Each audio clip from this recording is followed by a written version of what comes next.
Welcome to Curious Joel, a show about curiosity taking us deeper into the topics of people's passion and interesting conversation. I'm your host, Joel Circo, and this is part 2 of my interview with Flora Doodle. Flora, how are you doing today? Well, okie dokie. All right. So we have been talking about raising 8 children, and in the last episode, we got through all of them being born, and the number 8 cliffhanger in the NICU.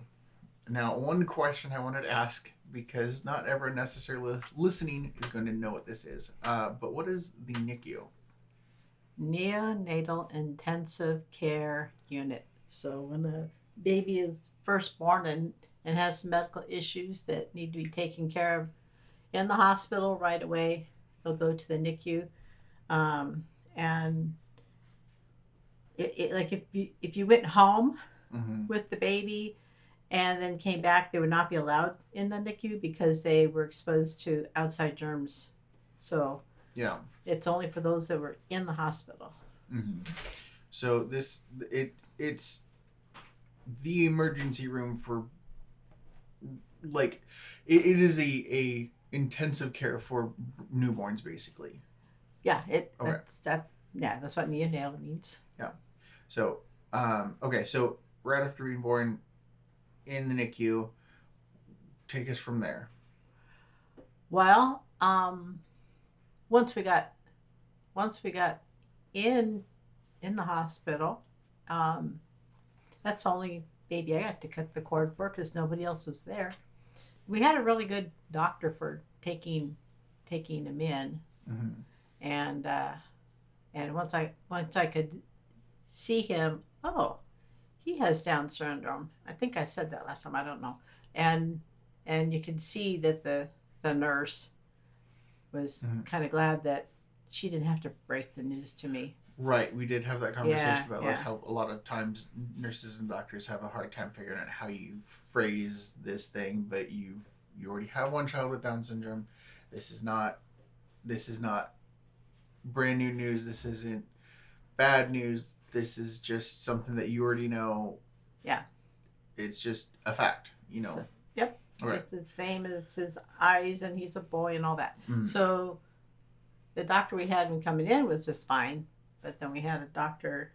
I don't know if I said this last time. The doctor that we ended up having for almost the whole time, which usually they go off and you get a replacement for the weekend, and then a Mm. different doctor comes in the next week, and then a different one for the weekend. We had him for 2 weeks straight, Oh and wow. his joke was with Downs, everything is down. Yeah. And You did mention that last oh, time as well. okay. So Yeah. I It's didn't okay. think it was very funny. No. He was born with pneumonia. That was 2.5 weeks. The doctor asked me, if when we run out of your milk, what kind of formula should we use? And I said, you won't run out of my milk. I was Okay. pumping for him. They didn't want him to nurse because he might aspirate, so they'd rather he had a bottle. Gotcha. And that was one of the things he had to do before he could go home, was to drink from a bottle. Mm-hmm. A lactation consultant knew better, and I knew better, but the doctor did not. Gotcha. And so he kept insisting that we tell him what kind of formula. And I said, "You'll never run out of. I'll not run out of milk." Mm-hmm. And that's kind of an advantage. I mean, the first time around, everything's new, and your body has to learn how to do things. Right. But after that, the baby's born. The body says, "Oh, we know what comes next," Right. and everything works. So if I kind of wish that as I was leaving, that I could have shown him the bags of milk that were stored in the freezer that were extra. Mm-hmm. But he wasn't there, and I'm not that mean. Right. Yeah. um, so yeah, he did okay. Mm-hmm. And time came. Well, that doctor was off, and the original doctor was back, and we escaped. The nurse was actually saying, you got to get him out of here today. That's that's good that at least the nurse was trying to help you out there. Yes, the nurses were very nice. That's good. Yeah, very nice. Okay, so you were able to bring number 8 home. Yep. Any other issues right after birth with number 8? No, but it was kind of fun when the family came to visit because they couldn't come in because that time of year is still kind of the high contagion part of the year. Gotcha. So my family would come and they would wave through the window, and I just said, "Look at my monkeys in the window." Especially number 7 was missing me a lot. She was 2.5. Yeah. And there were also times when I just got away, and you talk about a place to sit. Mm-hmm. My place was out on the edge of the hospital property. It overlooks a canyon, and it was a time with the orange blossoms, so I could smell it, and that's where I would go sit out on the side of the hill when I couldn't be in the room with them. Mm-hmm. And just, I'm sure I prayed a lot out there. Yeah. And smelling the orange blossoms. Okay. It was a nice escape. Yeah. All right. So once you're able to bring number 8 home, what dynamics at home changed? Oh, I have to think about that. I think everybody was happy to have them home. I think they were happy to have me home too, but you'd have to talk to them about it. Let's see. Well, he was on an apnea monitor. A what? Apnea monitor, because he would stop breathing sometimes. And he... So, really quick, explain what an apnea monitor does for people that don't know what it does. Well, there's a band that goes around the chest that monitors the breathing, and if the breathing stops for a certain amount of time, an alarm goes off. Gotcha. And I don't think the alarm ever went off. I don't remember it going off. And let's see. So he was eating just fine. I forget if we had oxygen for him at the time or if that came later, because he was born with pneumonia, and so his lungs were compromised, and we had oxygen in the house for him for maybe 2 years. Everybody needs that big old green oxygen tank by the front door, you know. And when we go places, I had his little mobile tank to go. Yeah, he was on oxygen for a while, and after a while, he didn't need it anymore.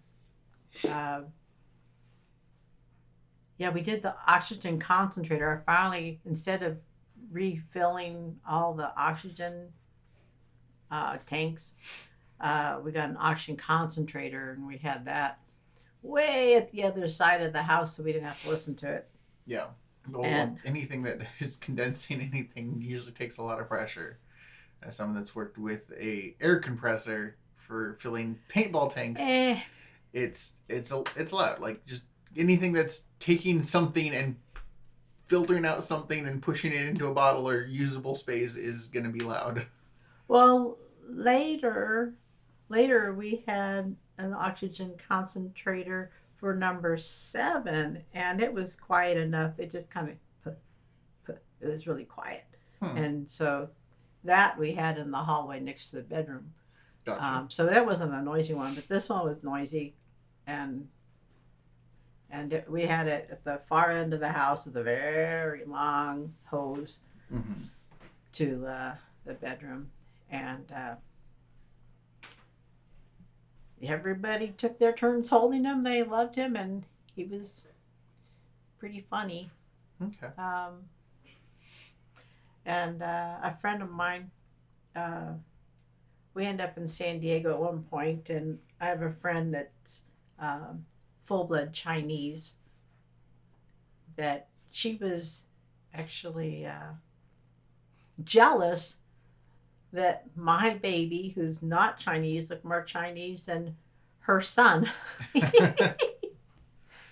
Yeah.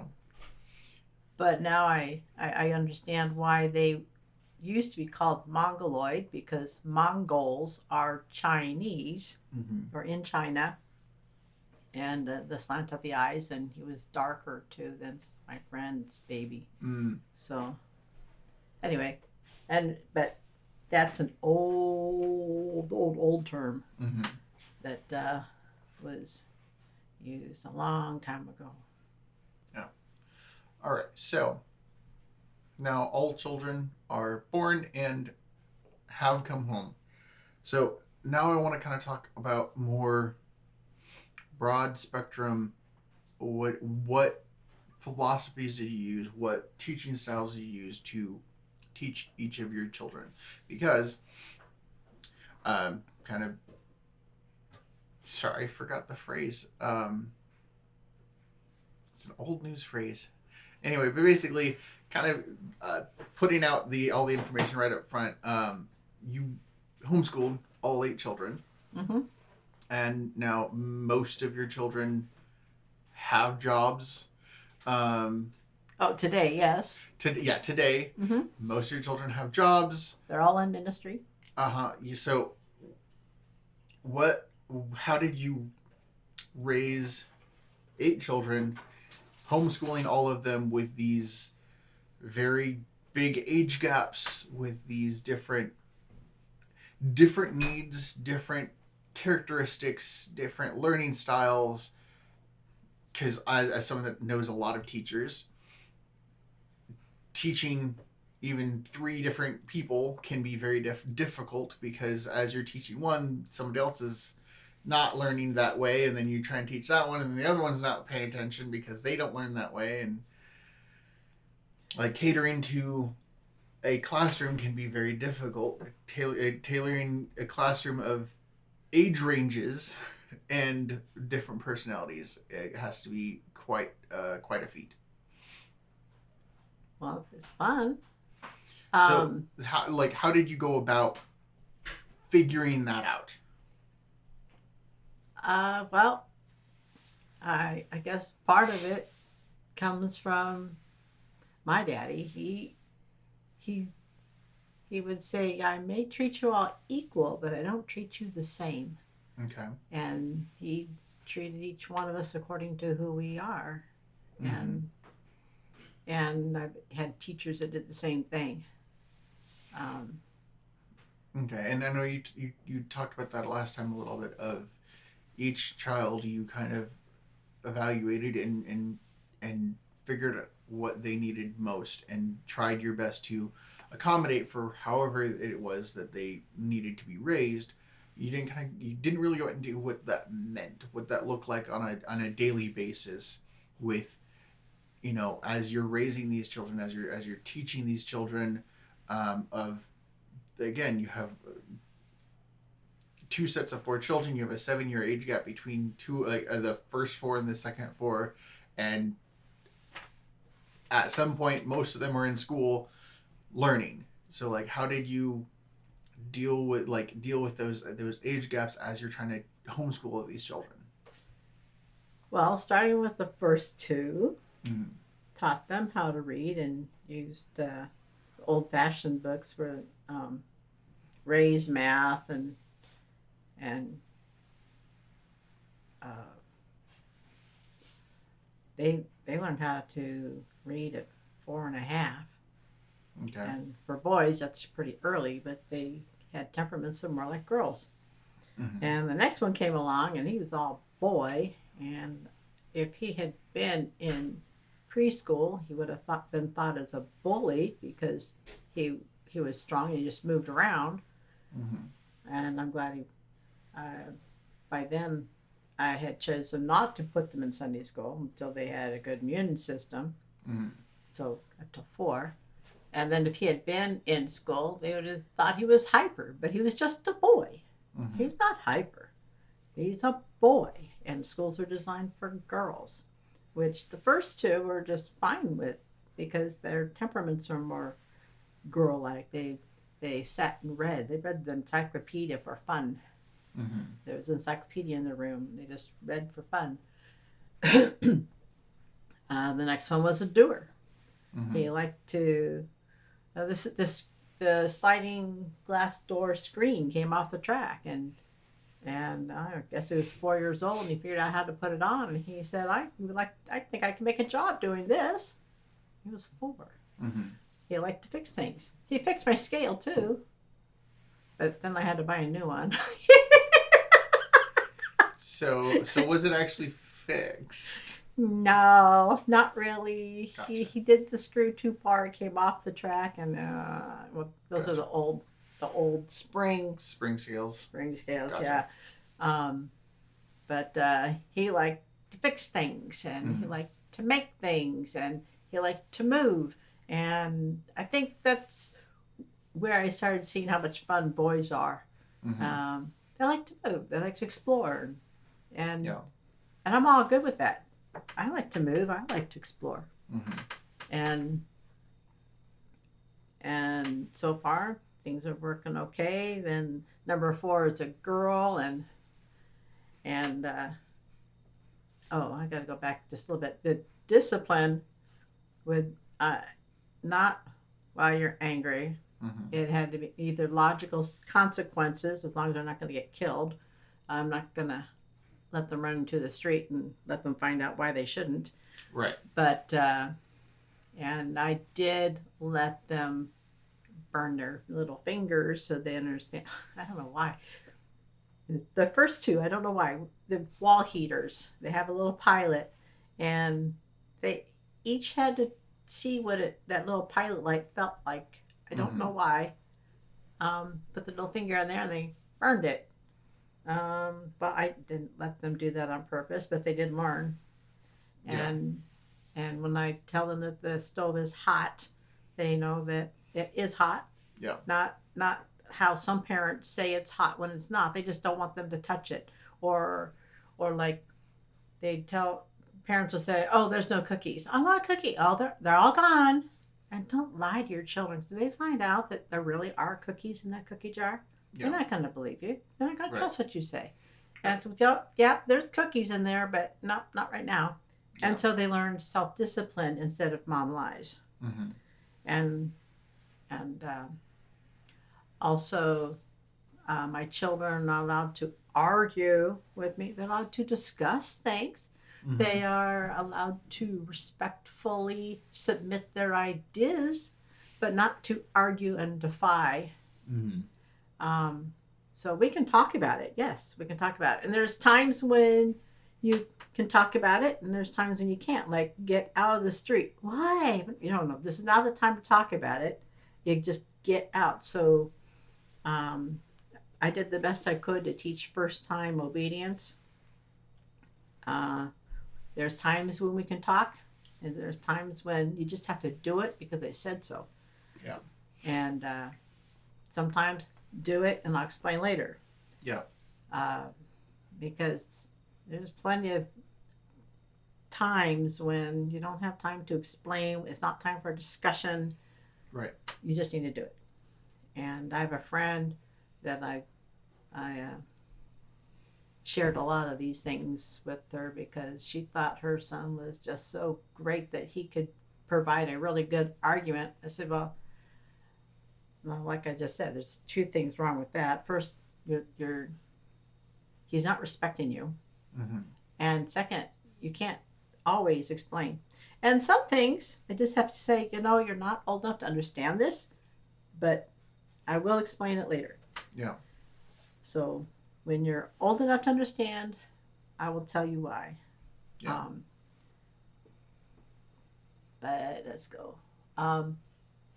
So the number 4 is a girl, and she's so cute, and she's so sweet, and she's so sensitive that you tell her no, look at her cross-eyed, and she starts crying.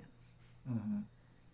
And then I'm after a while, I'm thinking, is this a ploy? I think she still needs to hurt to know that was not what she's supposed to be doing, because otherwise she could get away with anything just by crying.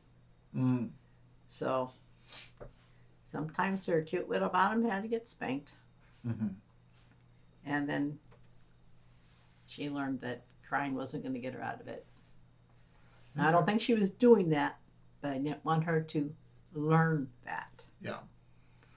Yeah. And that's something that I know that there's some people that to this day, well, people my age that think that if they just have enough of a breakdown that they'll get what they want. And, I mean, I deal with people on a regular basis at the hotel that think that if they throw a big enough fit that I can make rooms magically appear for them. And I'm sitting there like, why do you think I'd tell you that your room's not ready yet?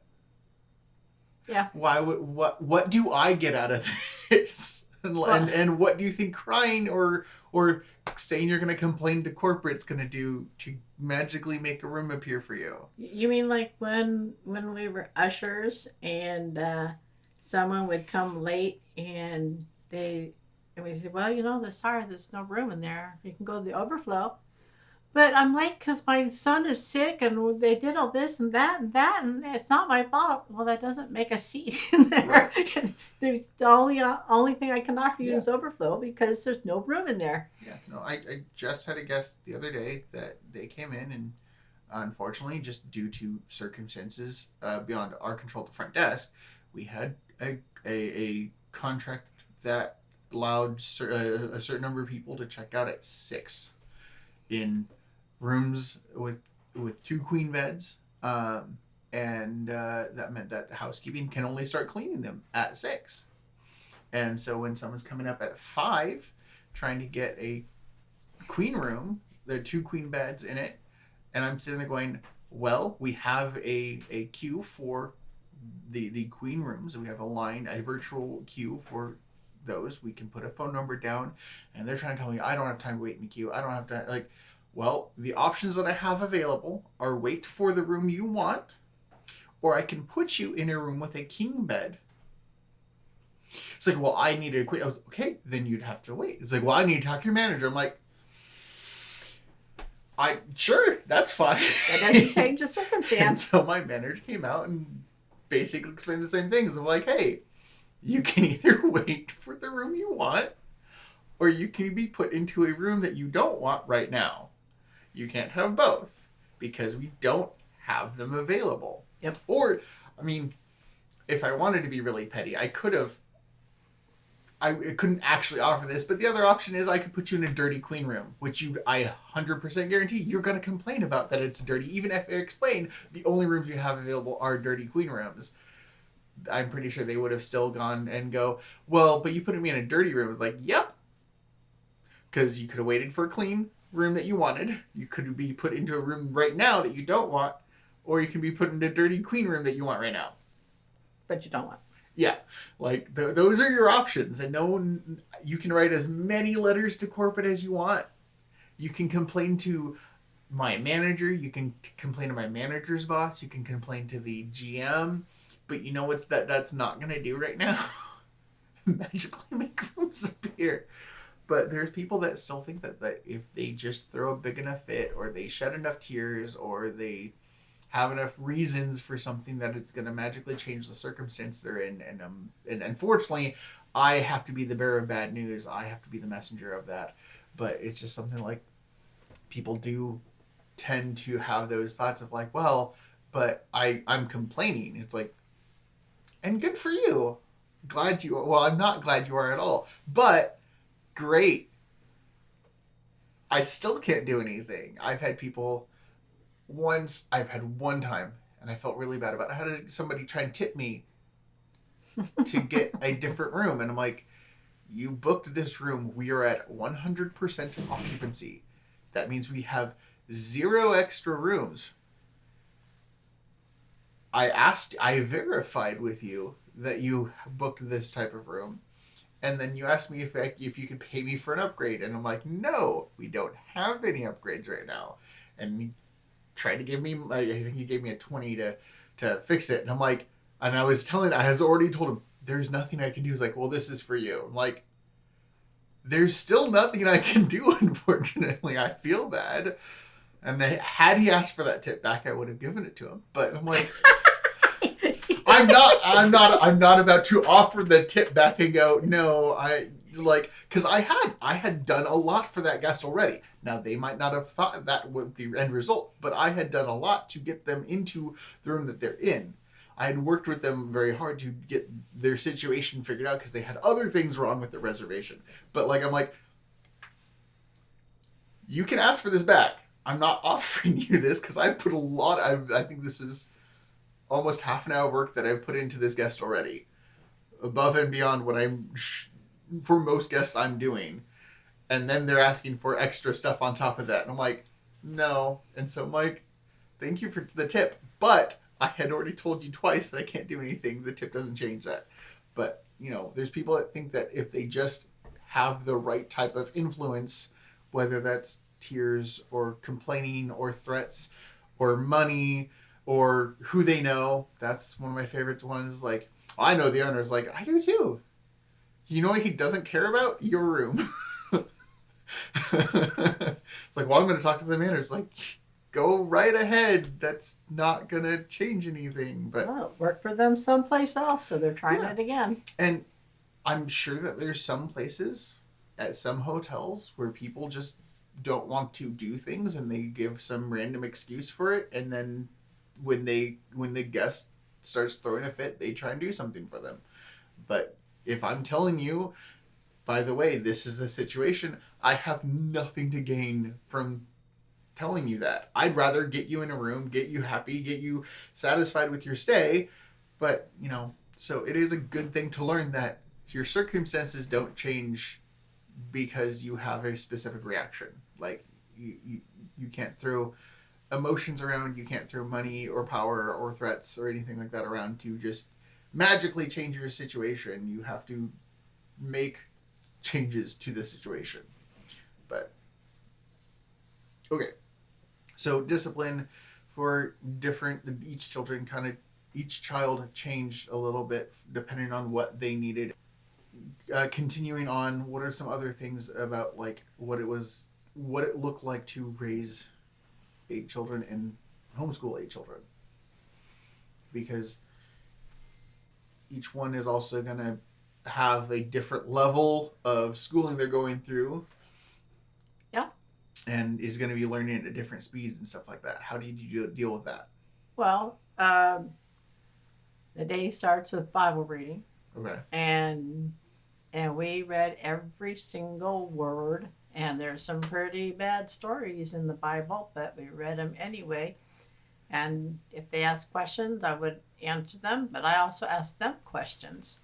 And my rule is the youngest one answers first. So they get the low-hanging fruit, the easy stuff. Mm-hmm. And then the next oldest gets to answer at a little higher level. Mm-hmm. And then the oldest ones are the ones that get to pull it together a little bit more.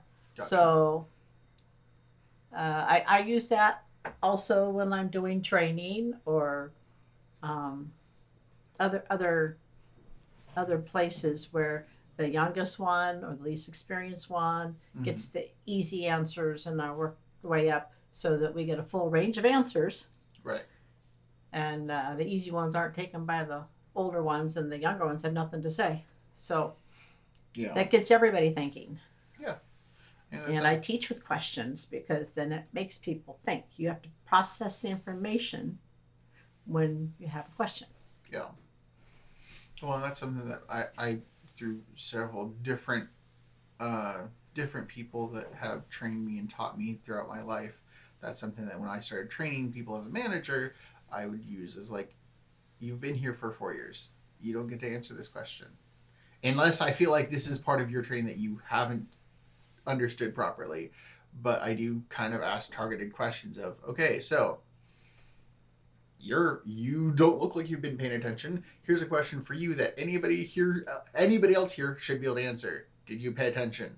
Cool. Okay. So next, if you had to hazard a guess, where would you think this is?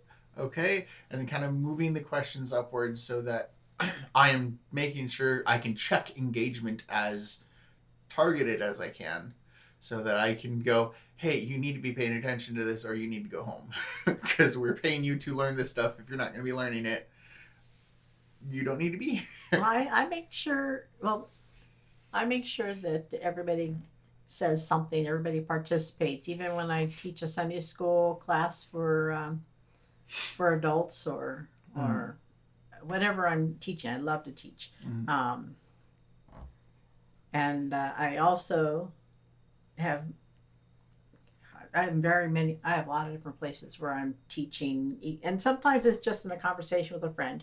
But I mm. need to find out what the base information is, Right. and I also one thing one thing I really got from when I was selling Discovery Toys, because I studied child development, I was looking at how many different ways there are to learn, and also in training cubby leaders and teaching the cubbies, which is a preschool program in Awana, that you use every sensory input Mm, that you can. It's also like in the Passover, you've got words that you say, there's foods that you taste, there's things that you do, mm.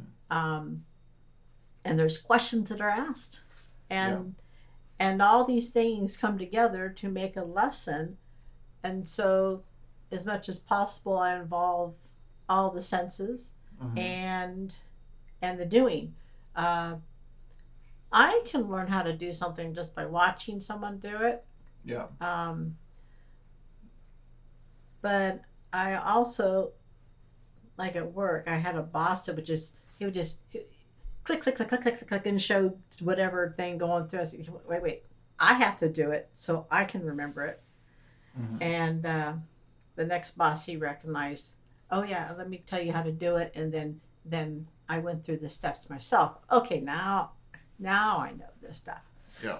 And oh, that's another thing is I don't do for you what you can do for yourself, because I want you to learn it. Mm, um yeah, they learned how to do their jobs around the house, and they learned a lot of things from the doing, yeah. and no loafers.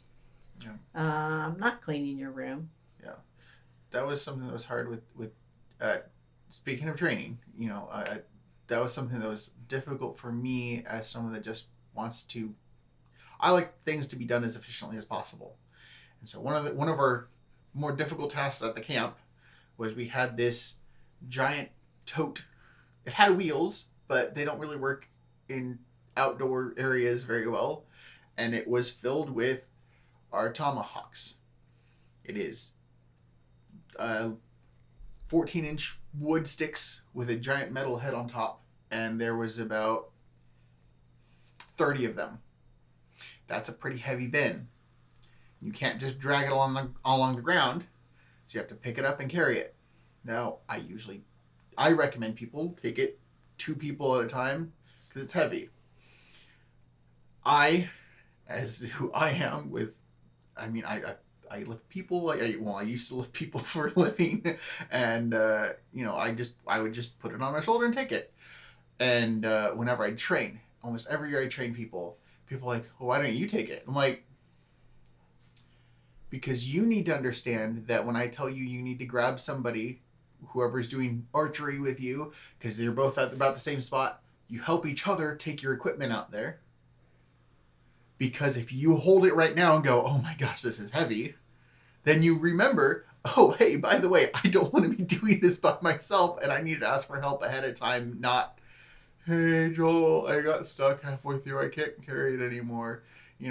So, but what they didn't understand is you don't know how much I want to just pick that up, put it on my shoulder, and take it out for you. But then you will not know that, and then you will be giving me calls the rest of the summer going, I can't do this. So I'm like, you need to learn that this is heavy, that this is why I tell you to take 2 people. And if you can carry by yourself, great. More power to you. But I need you to know this. I don't like making you do it. I don't want to make you do it. I need to make you do it though. Because would it be faster if I did it? Yes. So many parents do that. Oh, it's just faster for me to do it myself. I'll wash the dishes. I'll do this. I'll do that. Yeah. And then the children, they don't know how to do anything, Right. and they don't feel like No. they have to because, oh, yeah. Yeah. Yeah, but that's something that, like, again, practically speaking, I do that. I did that a lot when training. Is if you can't do it yourself in a reasonable time, I will have you practice until you can do it in a reasonable time. One of the bigger ones was the spiel, the safety speech. We always called it a spiel because going over safety regulations and instructions on how to play the game is a lot to say when, like, hey, have you practiced the spiel? But it was something that, like, I had written out all the directions, but I don't want someone sitting there going, so the first thing you are going to do, and like reading a script is not, no one's listening to that. So I'm like, you have to practice this, get it to a point where you can just say it and you can reference it. I don't have a problem with someone looking at their paper. I still did it after nearly 10 years there. I still have to look and go, yeah, okay, that's what's next for paintball. It's the masks. Okay, I got a little sidetracked, but it shouldn't be reading from a script, and so you have to practice that. I can't be there to tell you what you forgot every single time. You need to have it down so where you know, oh, hey, so I know we've been, shooting arrows for a little bit. One more thing I want to mention is don't dry fire the bow. It can hurt it. I just saw some people doing that. Just want to make sure that no one's doing it. Whatever it is that you forgot, you can go back and fix it because I won't be there to fix it. And people don't understand why I'm like, it's just some words. It's just a little thing you have to say. Yes, but you need to be able to do it. You need to be able to say it. You need to be able to string up a bow. They're not easy to do if you haven't practiced it. But if I just do it all for you, you don't know any of it. But There's muscle memory too. There yeah, was this one nature hike we did with Alana, and the guy in charge just read off the rules. Da, da, da, da, da, da, da, da. And I knew by the way he read them that the clubbers didn't hear it. mm-hmm. They just heard words. They did. Yep, They weren't read with meaning. They weren't clarified for meaning. There yeah, was just when you said spiel, that just sounded like, oh, just spew the words out. Got it done. Check. And that's not what you meant, but that's how it yeah, sounded to me. sure, And this one guy, that's all he did. He spewed out the words. Okay, check. And those children did not hear the rules, yep, and they did not obey the rules. yep. But it's about finding impactful ways to describe something. And one of my favorite memories from giving a spiel that people did not look like they're paying attention, and we'd have some difficulties. We had outdoor laser tag, not something you see often or many places, but it's not an indoor black lights. It's out in nature. We have this headband you put on your head, and then you have these big plastic guns that are ruggedized, so if it rains on them, they're not going to just short out and die. But what people thought that meant when they looked at it is I can just throw this on the ground. I can just leave it around. It's not an issue. So I was realizing that we'd have an issue with this group a few times, and I'm like, okay, they're not listening to the fact that this is not what you're supposed to be doing with them. I had to fix a lot of those guns. Not easy. So while I was talking about how they're ruggedized and they're meant to keep the internal safe like a phone case, and then I took my phone and was like, you wouldn't just throw your phone on the ground. I threw it as hard as I could on the ground, and everybody just dead silent. It's like, you wouldn't do that just because your phone you have a case on your phone that's supposed to protect it. It's like someone finally realized that was not a rhetorical question. Like, no, is it okay? I'm like, it's fine because I have a phone case on it. But you wouldn't just do that with your phone just because it has protection. Don't do that with these guns. Please keep them out of the dirt. Keep them in your hands. And I went in, picked up my phone, brushed off the dust because it was fine. That's the only reason I was able to do it, because I knew exactly how good my phone case was. But that's not something anyone else would do just to, prove a point. But we didn't have any problems with people dropping their guns on the floor after that, from that same group of, like, people understood. Don't just mistreat these. And that visual aspect that, oh, he's not joking about this anymore. When another thing that we did, Sparky Camp, and it's a 1 day camp, and they always put me in charge of the nature hike. And before the hike, I would ask them, okay, we need to talk about the rules. What do you think are some good rules? And so I'd have them come up with the rules and we would talk about it. But that made them think about it, Yeah. about what, and then, and what do you think we'll see? What do you think you'll hear? And so we learn through all the senses, as many senses as possible. So, yeah. Yeah. Well, something I told a lot of people is if you're asking questions, it shows that you're thinking. Sounds like something I say. Yeah. Yep. I've heard it from a few different places, but it's something that I found is ringing true. Is even if it sounds like I probably had a stupid question here or there. Not many. Not many. Mm. But I have it whether it was at the camp, whether it's at the hotels, like people like I have a really stupid question. I'm like, probably not, but shoot. They're like, what? It's like it's probably not a stupid question, but shoot. Yeah, Like, I've got a really weird question for you. It's, well, and that's working at the cut table, and they know I know how to sew, and they're trying to figure something out. And yeah. well, that's not a weird question. It just shows me that you're thinking, and let's figure that out.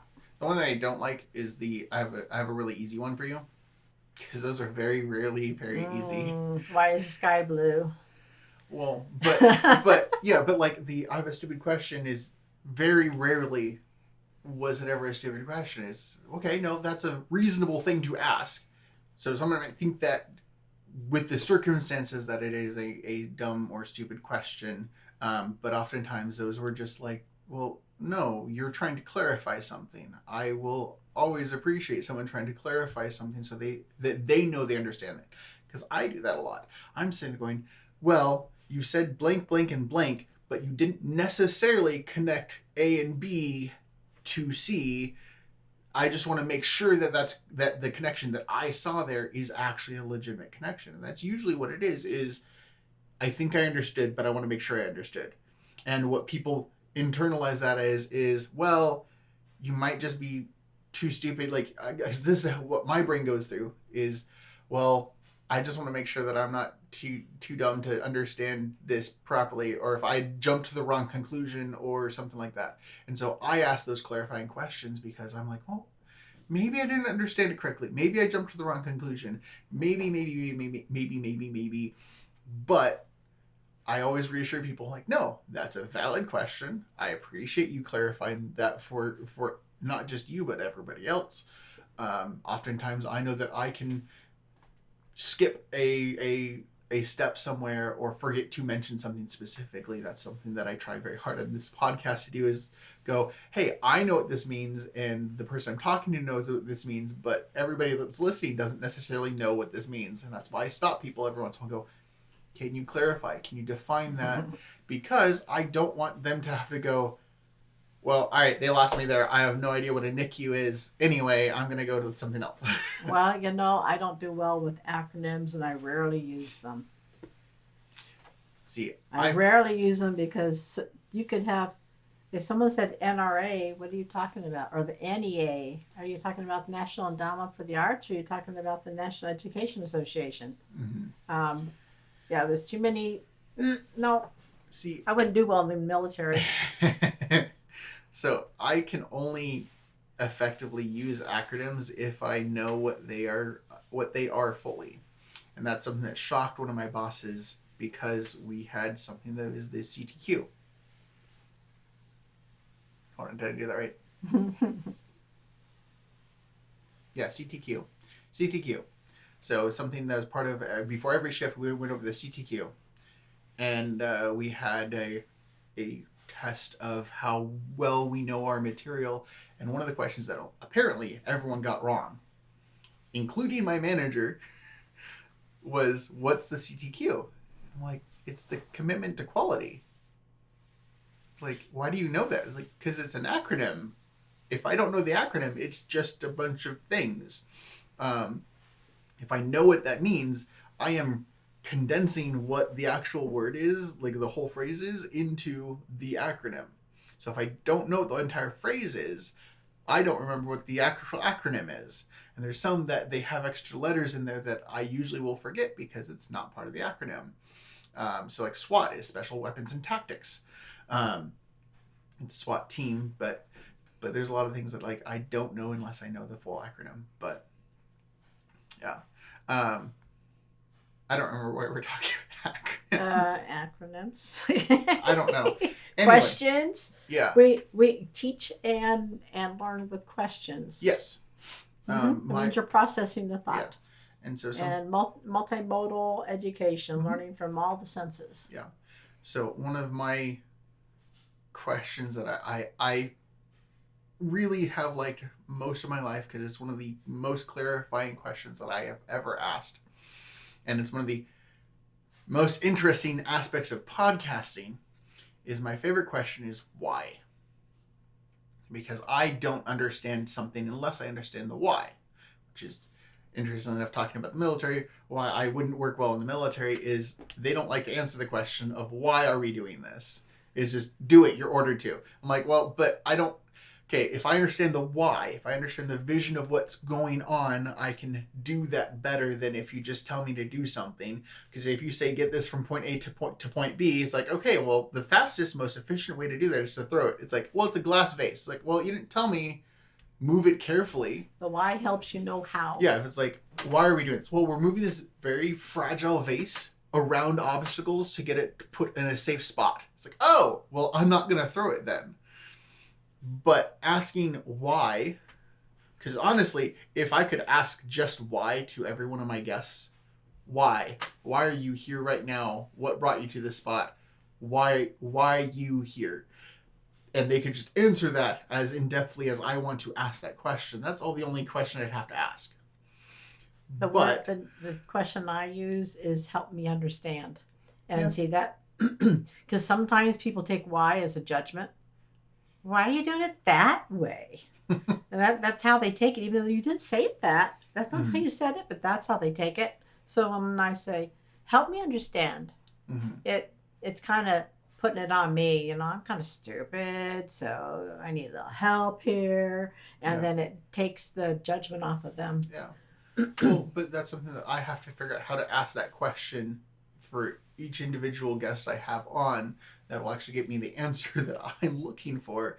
The deeper answer than just if I say, why are you in this industry? It's like, well, because I went to college for it. It's like, okay. Anyway, moving on. No, it's like, well, what led you to that? What got you to that point? And so writing a lot of my notes are writing down questions that will get me the why answer without just asking why and have them confused as to what that means. Well, yeah, but also the help me understand question is a come alongside question. Sure. Instead of, sometimes it's like the why can be confrontive. It's asking for help. Yeah, quite it's literally. A come alongside, and then they feel like you're on the same side as they are. And you're part of the team, or they're part of the team, which way it goes. Oh. Anyway, so okay. Sorry, I've gotten us off track quite significantly. Let's see. so getting back to what we're talking about. Teaching multi-level. Right. How did you pick curriculum for, like, did everybody go through the same books, or did you have to find curriculum for each child individually? How much one-on-one time versus just learning did they do? I'm sorry, I'm asking a lot of questions. Well, choosing curriculum is one of the first questions that most new homeschoolers have. And I said, well, that comes later. First, you got to figure out what is your teaching style and what is the child's learning style. And then what is it that you want to teach and what point of view, because everything has a point of view. Even when they say they're neutral, there is a point of view. And then that's, you develop your philosophy of teaching, and then that leads you to the curriculum. And you ask all your friends, what are you using? And if they hated it, why did they hate it? They might hate it for the same reason you might love it. Right. There's this one curriculum that I would see families pick up, it looked like, oh, everything is in this curriculum and everybody loved well, the concept they loved. Mm-hmm. But Yeah. I saw family after family quit homeschooling after trying to use that because it was too comprehensive, too much work, and they thought that was it, and then they after using that curriculum, they were homeschooling the next year, and so I saw that happen a lot. But when the first two were in fourth grade, that's when you do state history. Mm-hmm. Man, I learned a lot, and while I'm teaching them, the curriculum I really liked. It was kind of like a weekly reader, which you have to be old enough to remember that. It was something we had in school. It was a weekly worksheet booklet thing that we did every week to learn stuff. Anyway, it was like a weekly reader, and every week they would have their assignment. They had this map that they were working on, and there was a timeline, and as I'm going through this, I'm seeing that we're learning California history, Mm-hmm. and as I'm looking at the dates, because I really not really good at keeping track of what year things are. I can Mm-hmm. remember people and places, but the dates and the order of things was I had trouble with.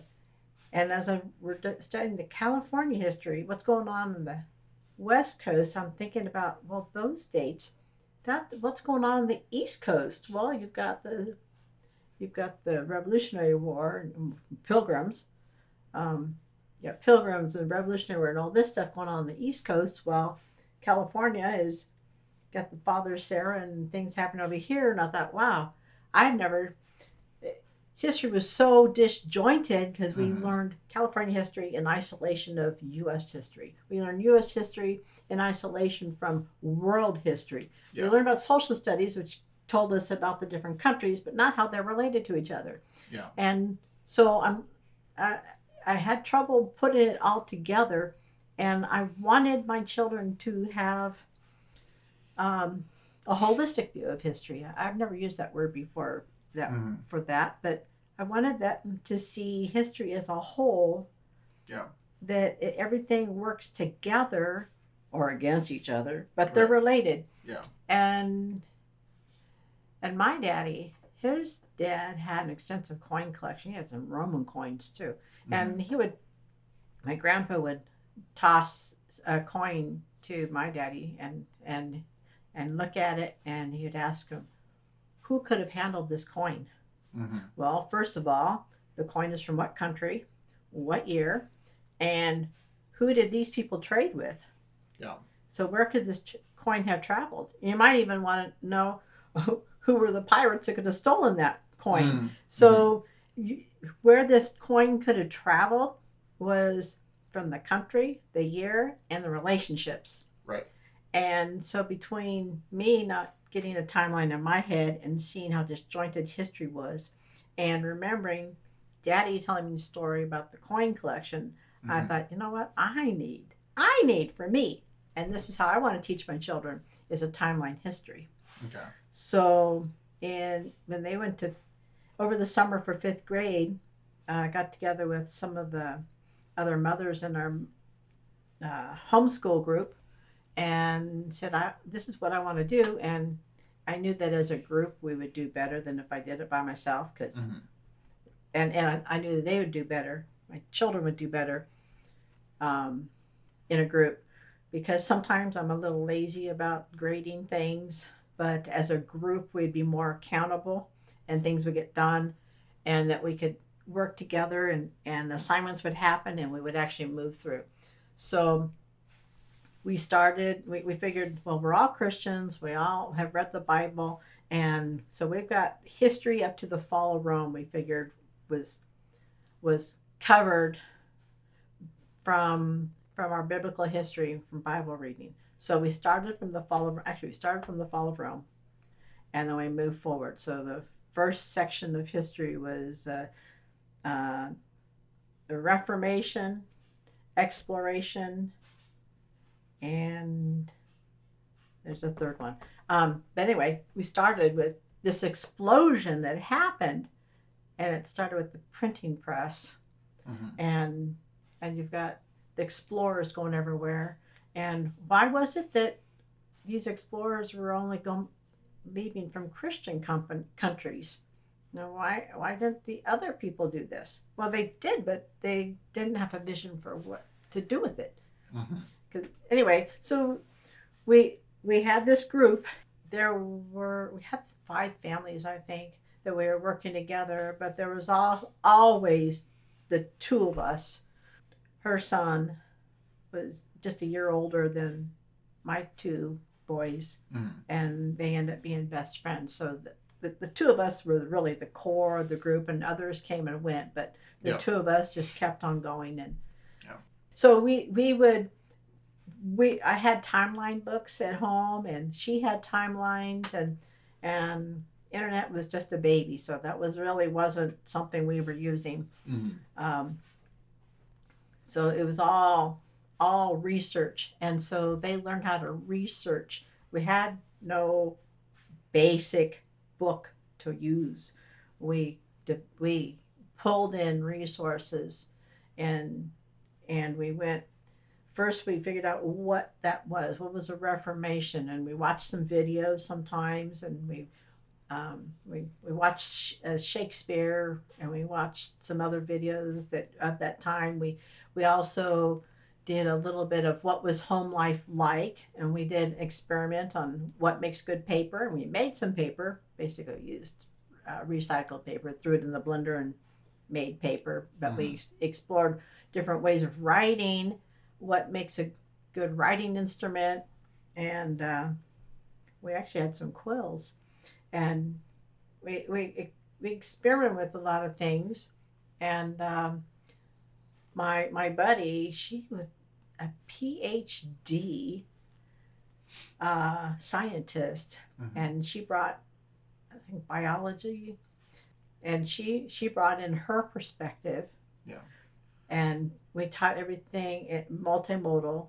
Mm-hmm. If there was food from that time, we would eat the food, or we would cook the food, or something in daily life that brought it home to us. Yeah. And, well, all of us. And what was a science like in that time? What was a medicine like at that time? So that we could see how civilization was advancing. So I think that's probably one of the best things we did, besides doing Awana with the Mm-hmm. accountability to somebody else for memorizing scripture, and pushing us to explore those things, and reading the Bible every day, every word. Mm-hmm. But we also, at one time, the 4 of us, uh,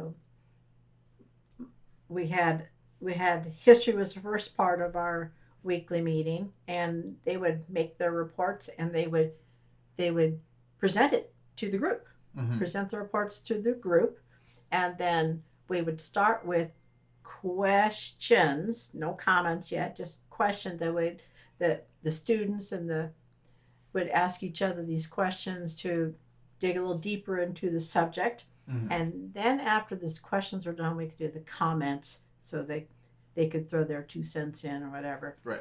And then we would give them the next assignment, how we're going to move forward, or we were going to move out. So we would explore, and then we'd move out to the other countries, what happened in the other countries at this time. And so each of the 4 of us took the second half of our class. The scientist had a science lesson. The artist did art. The musician did music history, music at that time. Mm-hmm. And I forget what the other one was, but we each took an aspect of that time so that they could experience it as best as we could. And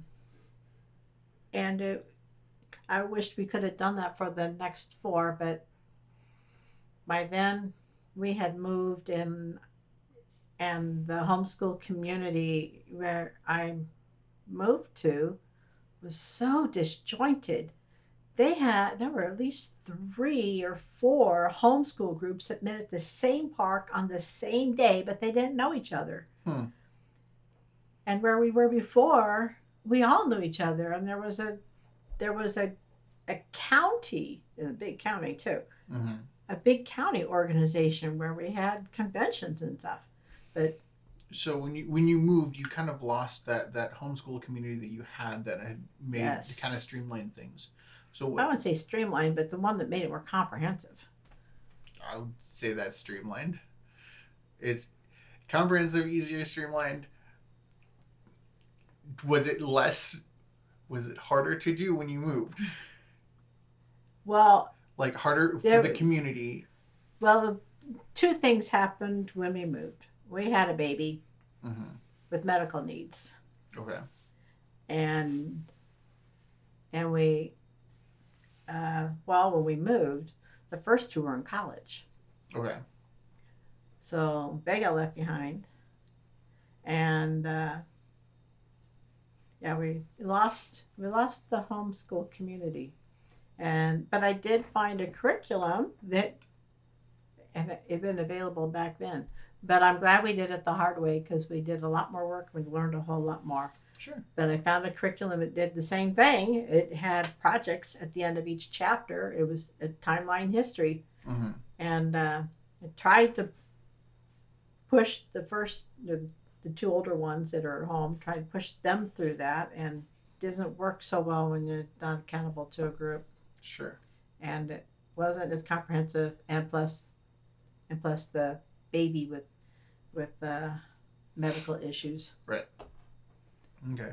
So moving kind of was a bit of a setback as far as schooling went, for your children.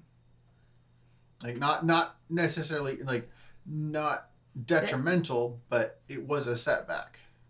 yeah, the academics had a little waning, but they were learning other things. Mm-hmm. Other things that if you're not home, you don't learn, Right. like taking care of the house and Mm-hmm. uh, taking care of family needs, taking care of each other, which Yeah. often doesn't happen. Um, I think that's the reason why when they talk about firstborn, secondborn, and all that, that often if there's a 4-year gap between children, they're considered to be another firstborn. Mm-hmm. Well, that I think is related to you sent them off to school, and so the one at home is now got all the full attention until they go to kindergarten, Yeah. and so that's how you kind of end up with another firstborn. But when they're homeschooled, they're they're they're a very cohesive group. Mm-hmm. Um. So you kind of had to change teaching style, because you didn't have the same community you had, before the move. Um, but you still kind of maintained. I mean, I would assume that you'd maintain the same, um, teaching principles that you had, the same, like principles of parenting that you've been established so far. That none of that changed. It's just the resources you had at your disposal changed for a while. Yeah, things changed, and sometimes discipline changes because of the personalities. Mm-hmm. One thing, I will not hold someone responsible for something they do not understand. Yeah, you mentioned that And on oh, I part one. did. Yeah. Yep. That's one thing. Yeah, my husband was commuting long distance, so he wasn't home most of the time. That was 4.5 years that he wasn't home most of the time, just weekends and Wednesdays. Mm-hmm. So number three was kind of doing the things. Well, uh, kind of like a military family. When Daddy was gone, I picked up the picked up Daddy's chores Mm-hmm. and did the things that Daddy did because I'm the oldest, and Right. we're all girls, so there weren't any boy jobs. There Mm-hmm. was everybody jobs, Right. and so the oldest one at home um, picked up the daddy jobs, and sometimes he says he resented it, but I don't think he understood. Um, that's how things are sometimes. Mm-hmm. Um, so there was some more responsibility as we're all adjusting Mm-hmm. to a new situation, Right. new friends, but the homeschool community wasn't there. Right. Um, Basically, our social church in Awana, Mm-hmm. yeah, we Okay. didn't even have we used to have home fellowships too. So we had at least three socials every week. Okay.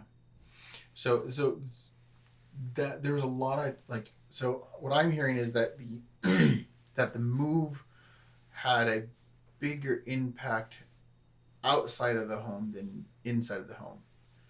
Like so because when we talked about the move it in the part one, um, the dynamic in the house didn't change much with the move, but the social interactions and stuff like that changed dramatically with the move. You didn't have the homeschool community. You didn't have the same home fellowship community. You kind of lost a few different communities when you moved.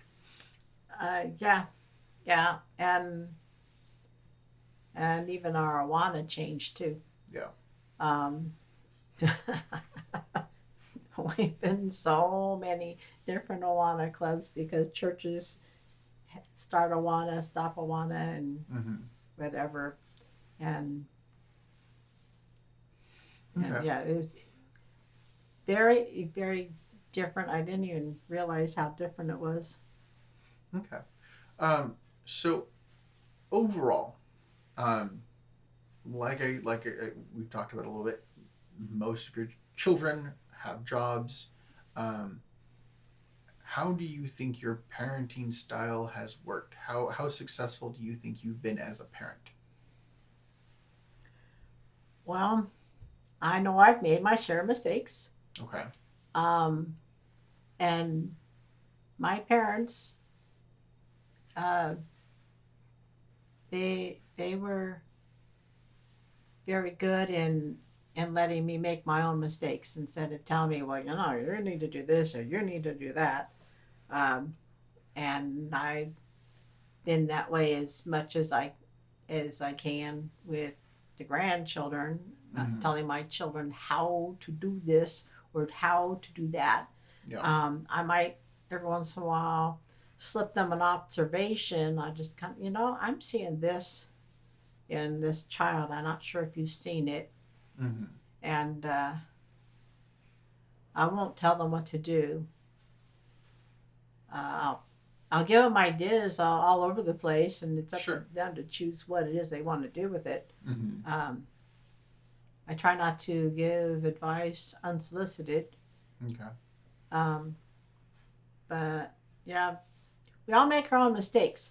Mm-hmm. But one thing that my children know is that I've always loved them Mm-hmm. and I've always tried to do my best, and I've been thoughtful about my methods. Um, I've been fairly consistent. Mm-hmm.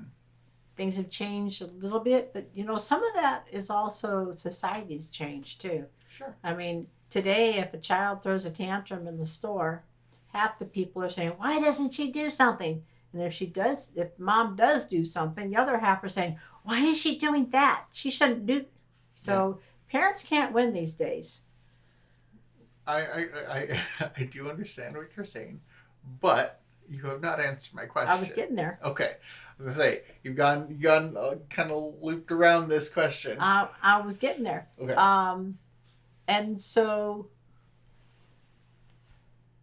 the discipline needs to be in the house. We're going to talk about this when we get home or Right. when we get to the car. Mm-hmm. Um, it kind of has to be invisible, or it's a whisper in the ear Mm-hmm. of a promise, not a threat, but a promise of what's going to happen. Yeah. This is what you did, and this is going to be your consequence. Right.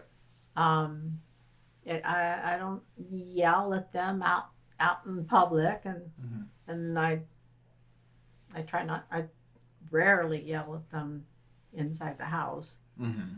Uh, I'm not much of a yeller, Sure. except for calling them, "Hey, get over here." Yeah. Um, Still haven't answered the question directly.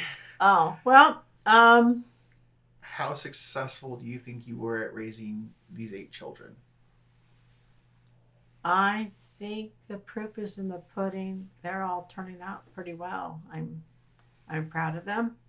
Um, they've taken some of my parenting and used it, Mm-hmm. and they've done their idea of parenting and put it in there. Uh, Mm-hmm. Mostly, they're doing like I did, Okay. which means that they approve of what I did, and they're honest in their dealings. Mm-hmm. They're they're all following the Lord. Mm-hmm. They're all in ministry. Mm-hmm. Well, somebody just moved and still finding his next niche. Sure. Um, Um, even the two with Down syndrome, they have a ministry. They're mm-hmm. greeters in the Spanish church, Okay. and yeah, that's one thing that family identity.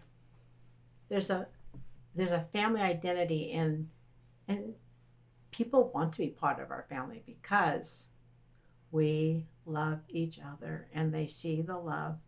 Mm-hmm. I think that's the number one thing, is that we love each other, and That's, even if sometimes my training or discipline or what I've done has made I made a mistake, they still know that I wanted their best. And because one of my yeah. rules is not to discipline in anger, Mm-hmm. that I I had a chart for, it was a SWAT chart for the first two. You do this, it's one SWAT. You do this, it's two SWATs. This is a three SWAT offense. So Yeah. it was outlined. It wasn't Yeah. according to how I feel at the time. Right. And discipline should never be about how I feel. You make me feel so mad. Oh, golly, no, no. The wrong reason. That is a wrong reason to be disciplining a child. And discipline is training. Sometimes it involves a little bit of pain, but it's Yeah. training. And it's training them in the way they should go Yeah. and the way that God made them. And training them for what they were made for. Mm-hmm. And the first two, I've told them all that you want to, college is not necessary unless your job, what you want to do, requires college education. Right. And so far, 3 have gone to college. 2 got their bachelor's, and 1's gone on to 2 masters. Mm-hmm. I'm not sure he's used those masters yet, but he, um, but number 3 went into trades, Yeah. and trades are always necessary. Oh, well, I'm sorry. Number 1's a history teacher, Mm-hmm. and I would say probably because of how we did our history teaching, he understood history so well. Besides that, he loved it himself, Right. and so does his daddy, and so does both of his grandpas. Right. They're both gone now, but the way we taught it was so comprehensive that when he was in history class in college, his hand would go up and the instructor talked to him afterwards and said, I know you have the answer. Just keep your hand down, and when I want your answer, I'll call on you. Mm-hmm. I need other people to have a turn, okay? Yeah. And then later, when he graduated, the professors told him, if if you want to teach here at the college, get your master's and you'll be right in. Yeah. But he's teaching at a Christian high school, and he has been doing that for over 10 years. So, Yeah. uh, they're all doing well. Yeah. So you think that overall you've successfully parented 8 children. I mean, I know that's not necessarily a entirely finished job. I mean, but you don't, you think that the way you raised these children was correct. You think that all the learning that you've done, because I could have done better. I'm Sure. kind of on the lazy side, but the most important thing to me was their character. Yeah, but you haven't. None of them are struggling in life because they weren't taught anything, or none of them are in dead end jobs just because they couldn't get anything better because their education didn't. Like. Sorry, I'm trying to figure out. I have two principles in my teaching. Okay. One is to teach them to read and love to read. Mm-hmm. Teach them to learn and love to learn, and then they can teach themselves. Right. So whatever it is that they found an interest in, they knew how to research it. They know how to find information, Mm-hmm. and they could teach themselves things Yeah. that I don't even know how to do. And so in many ways, they have gone past me, which is fine with me. Isn't that what we're supposed to do? That'd be that I would define that as successful, because if they only can learn what I have learned, then they're not going to learn very much after I'm gone, or after I send them off, or whatever it is. Like, once I'm no longer actively teaching them, that means they're not learning anything. But if they know how to learn, that is a very useful skill for life. So I taught them trained them, taught them according to their interest. Number three uh, was always liking to fix things and Mm-hmm. make things. And one of the elders in the church has a construction company, and so number three worked with him over the summer, and number five did too. Mm-hmm. Learned a lot about what work is, and probably learned some construction skills along the way. Mm-hmm. And it was a good work opportunity for them. Yeah. So you raise children that now are in several different industries, kind of across the board. Yes, they're in many different places. Besides across the country too. Mm-hmm.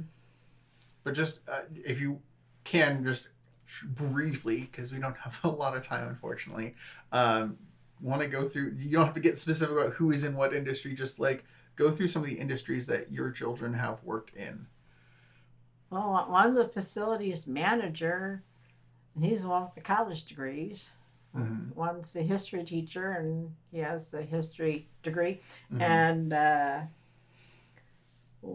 one is in the trades.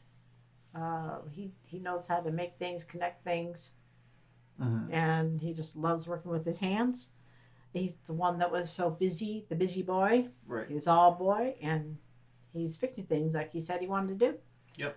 One is a receptionist, and has taken on media, contacts, and developing media, and the social. Like a PR.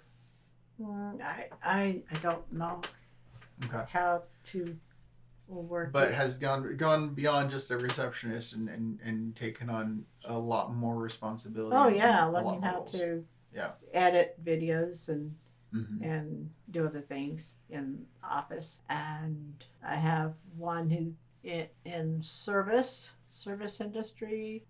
That one needed the incubator of a Christian camp to help him see that the world is not like him, and be with people who are patient enough with him to help him see it. Okay. and help him bloom. I handpicked that job for him, and it turned out very well, and I'm very pleased with how he's turned out. Okay. One is in entertainment. Entertainment's fine when people have a lot of money. He did have a really good, steady job, but the boss wanted him to lie and he wouldn't. Okay. So he lost that job and had to find another one.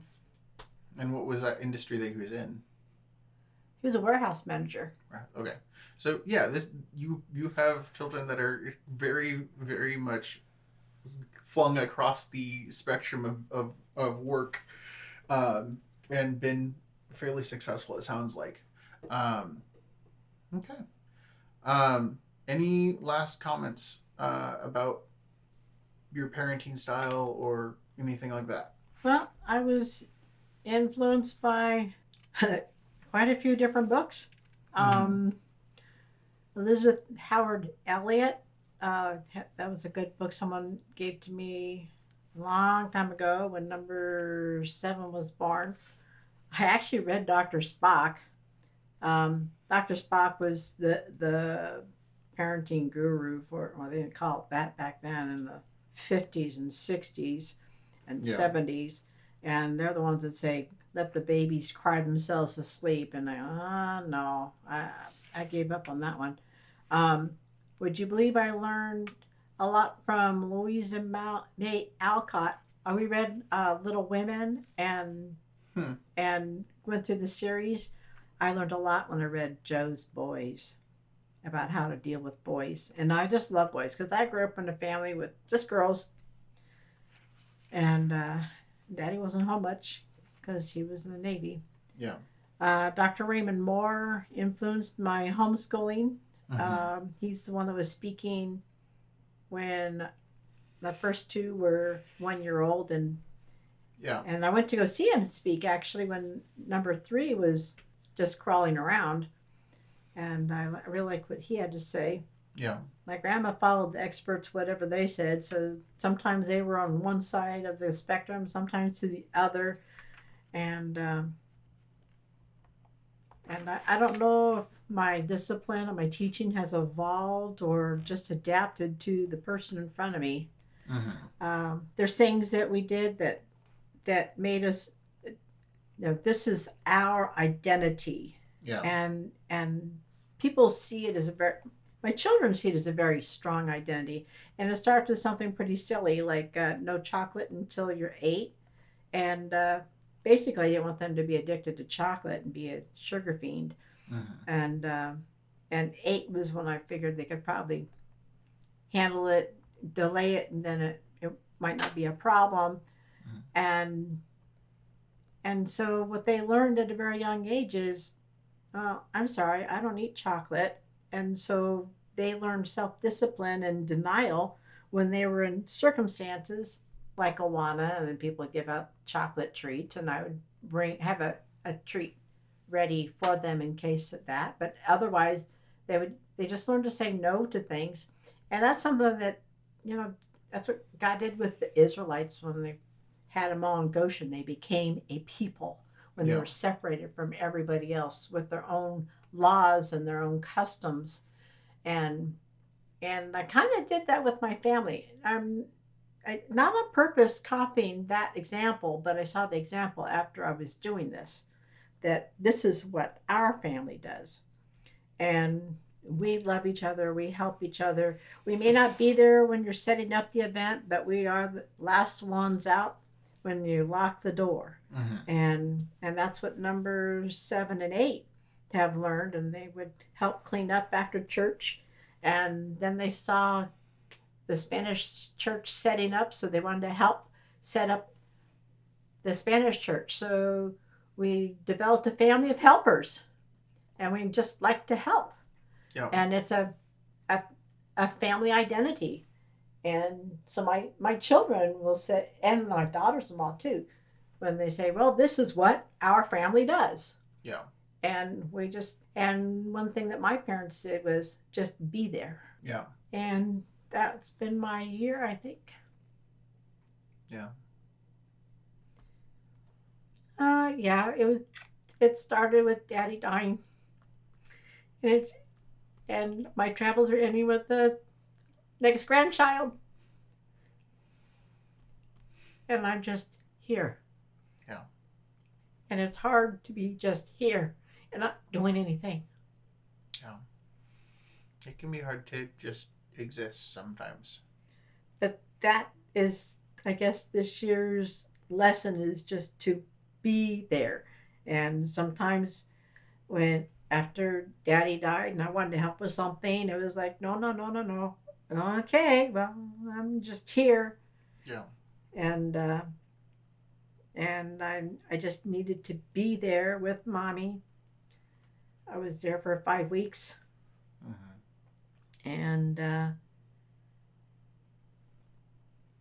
and when I had the opportunity to go home with my family, I, as I was watching them leave, I was I was thinking, well, as much as it hurts me to see them go, I can't leave because Grandma needs me. Yeah. So that's that. This be there has been kind of my theme since June, and we're into March. Yeah. That's quite a while. But that's what left us, Yeah. and that's why people want to be part of our family. Yeah. Um, People have been wanting. I have what I call couch sons. Um, that they know that they could sleep on my couch anytime. Yeah. It's been a while, but yeah. So I'm looking through the notes that I have because I had Mm-hmm. a few things that I think I've pretty much said most of this. Okay. But yeah, develop responsibility. You know what? That's something that used to be um, before Rebel Without a Cause, the movie in the 50s. Uh, Children aspired to be adults.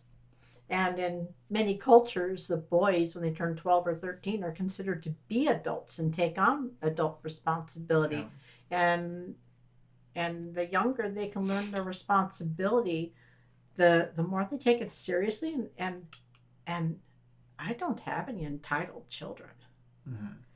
which is and I can't brag on anything. I have to tell you this: I don't brag about my abilities because no matter how perfect you do your training, children still have the option to make.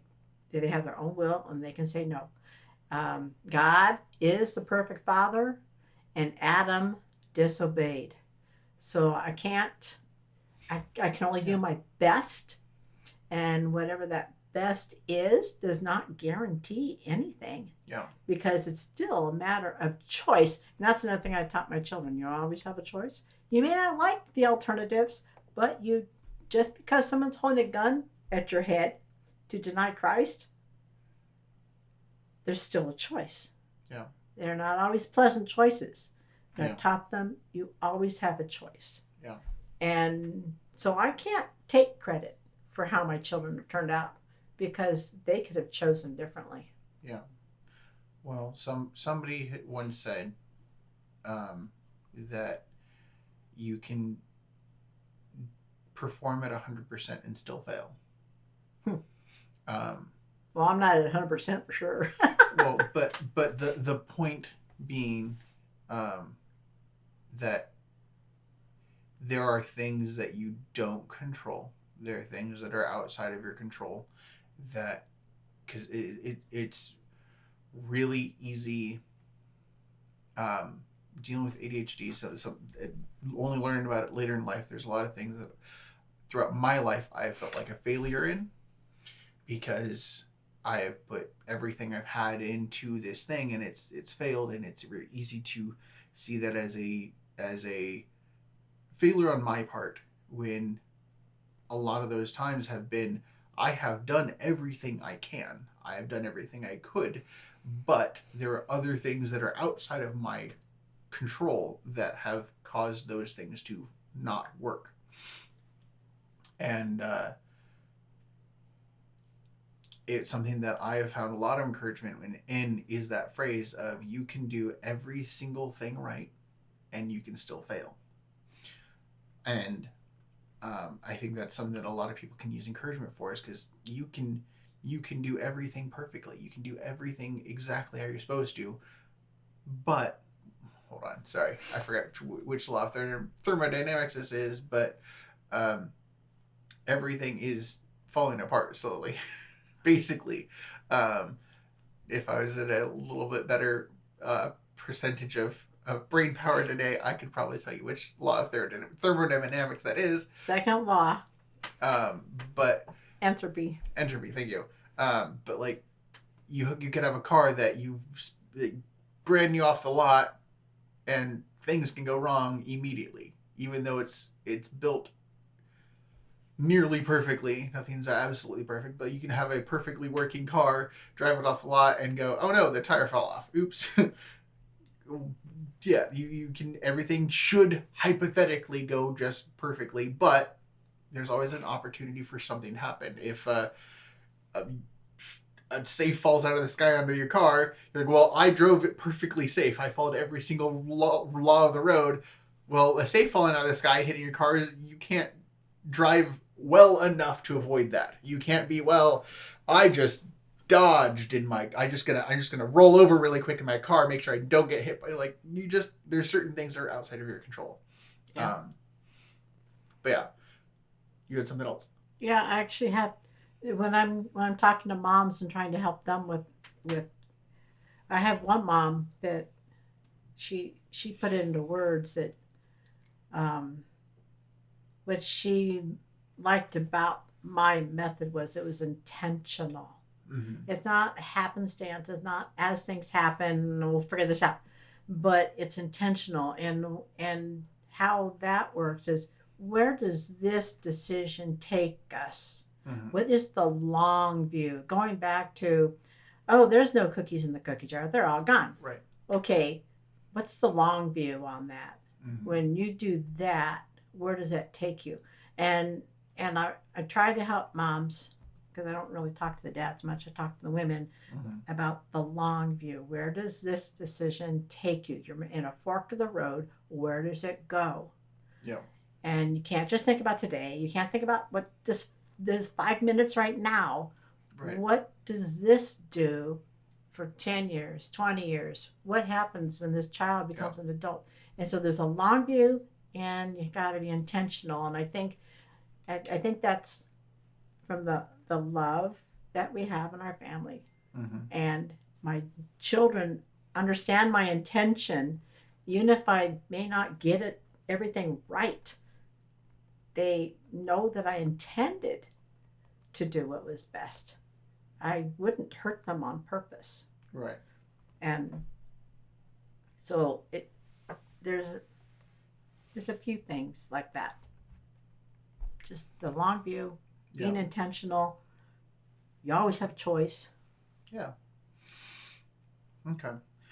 So this has not been my standard style of interview, because usually I'm talking about a career and a career path, and there's some more pointed questions that I usually ask throughout it.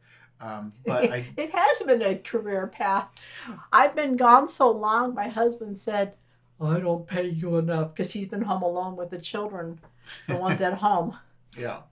But it's a little harder to ask those types of questions, because it is, 8 stage progression that is a little too dynamic to ask the normal types of questions that I would usually ask, because in most people's career it's one thing at a time.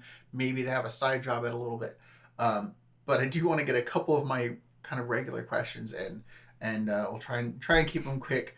So one of my first ones is that I can actually apply to this is, if you were able to, from here, go back in time and give yourself like a 2 minutes, go back in time and tell yourself some advice what advice would you give your younger self? And you can pick where in that timeline you want to go back and give yourself advice from. For. Oh. So now that you have all adult children, going back to maybe before the twins were born or sometime in that period, like sometime in your life, if you were to go back and go, hey, here's something that would have saved you a lot of trouble. Here's some advice that would have helped whatever. What would it be? Don't date a non-Christian. Oh, so this would be before kids even. Well, you said. No, I was expecting to be some sort of child rearing advice or something along those lines. I wasn't expecting it to be before marriage. But that affects marriage. No, yeah, understandable. Okay, all right. But I'm not going to explore that though. No, that's fine. I just okay. Well, I was gonna. My next one that I usually go to is a magic snap, but that doesn't really. The what? Magic snap. So, in an ideological world, a pipe dream of where you would wish that your career would. And this is normally for people with hobbies or careers. It was, if you could snap your fingers and just have everything exactly how you wanted it, what would it look like? I can tell you this one. Okay, all right. Because my first two were really good with the math, and math is a really important skill. I see people just don't know it at all anymore. They depend on their computer or their calculator, but they don't even know how to write the equation. Mm-hmm. I think I would have changed some of the curriculum that I used so that the middle four could have learned math better. There's a curriculum that I think would have matched their style better. Gotcha.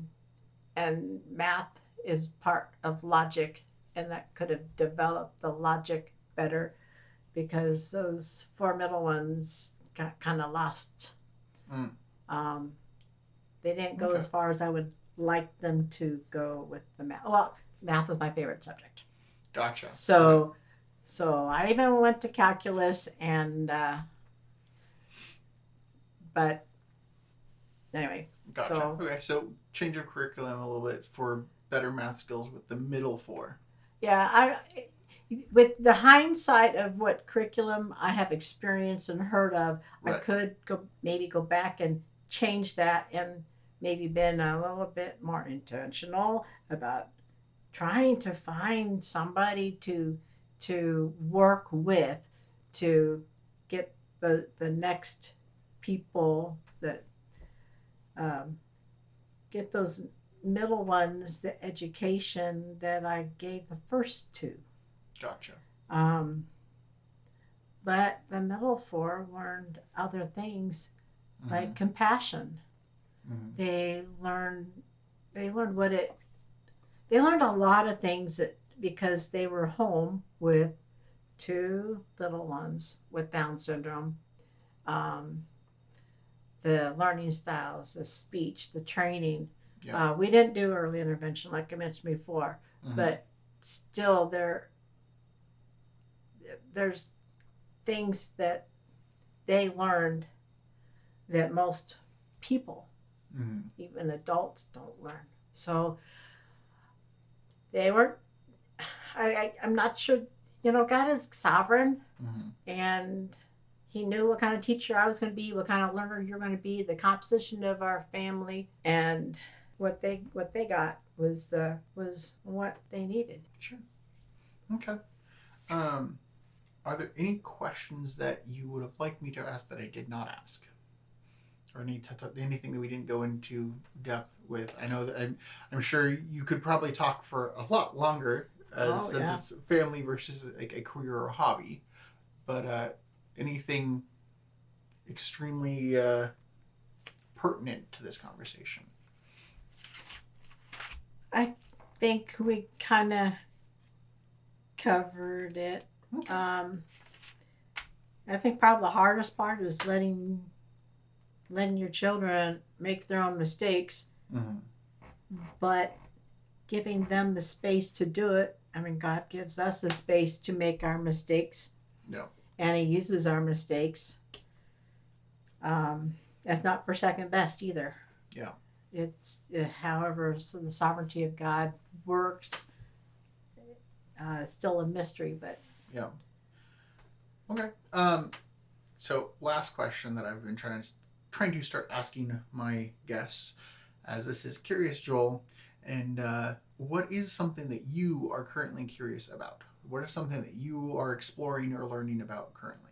oh well, And this is more on a hobby, interest, something like that. oh well. I'm always making things, so Mm-hmm. I What's your current interest at the moment? sewing is always there, Okay. and I've been playing with jewelry because that that comes off of a list of things. It started one place, that one thing led to Sure. another, and now I'm doing jewelry, and I don't hardly even wear jewelry. I mean, have holes in my ears, so um, Mm-hmm. I've been making jewelry because it's very portable. Okay. So while the first two are busy doing their thing for Spanish church, that is something that they have for themselves, Mm-hmm. and they're under the supervision of people I trust. Mm-hmm. So they have their thing, and I just wait for them.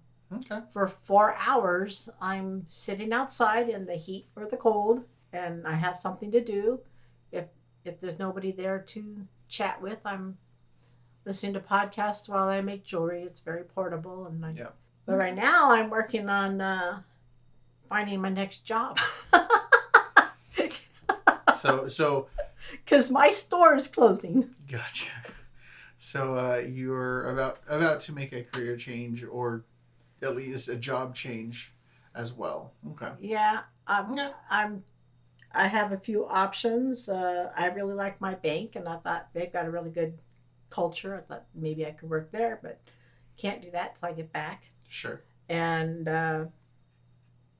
I love teaching and I love sewing. If I could find the appropriate space and find my files on the fourth generation computer, where number three has taken the memory from the first computer, moved it to the second one, to the third one, to the fourth one. Yeah. It's kind of deep in there. If I can pull up the sewing lessons that I did 20 years ago, Mm-hmm. I'd have a head start on designing a sewing curriculum so I Okay. could teach sewing. That's something I can do. Yeah. I'm also renewed interest in, I need to get back to getting certified as a doula. Okay. That's another passion of mine, is helping women to have a good birthing experience, not be afraid, Mm-hmm. be comforted, be able to do it as naturally as possible, help Okay. them to understand the options that they have. I don't make decisions for them. I do not, but help them know what their options are, understand them, so that they can make informed decisions. And it's really exciting. That's a really exciting thing. I've attended um, 10. I've attended a dozen labors. 10 of them are for grandchildren, and it's been very rewarding. It's not like I have to be there to see the baby first. That is Mm-hmm. not it at all. Right. It's because I love my daughters-in-law, and Yeah. they trust me, Mm-hmm. and I want to do that for others. First time I looked into it, the group I was looking at was interested. You have to do some pro bono work, and I thought, well, that'd be great. I can work for the pregnancy crisis pregnancy center Mm-hmm. that's local to me, Mm-hmm. and help those women that have decided to keep their baby and they don't have support. Well, Right. I can be that support Yeah. in the labor room, and I would love to do that. But I want to make sure that I understand what the role is. And so Yeah. far, what I've read matches my understanding. That's good. So I want to get that training, get that certified. So you have a few different things that are currently on your plate that you're exploring at the moment. I'm never bored. There you go. Uh, Alone in a room with my thoughts is not boring. yeah. All I need is a piece of paper so I can write them down before I forget them. Yeah. Okay. All right. I think that just about wraps it up for us. So, Flora, thank you so much for being on my podcast. I really do appreciate it. My pleasure. And for everyone listening, thank you so much for listening. If you like what you hear and want to support what I'm doing, please go to my Patreon. That is where you can find the icebreaker questions that I start the interview with most of the time.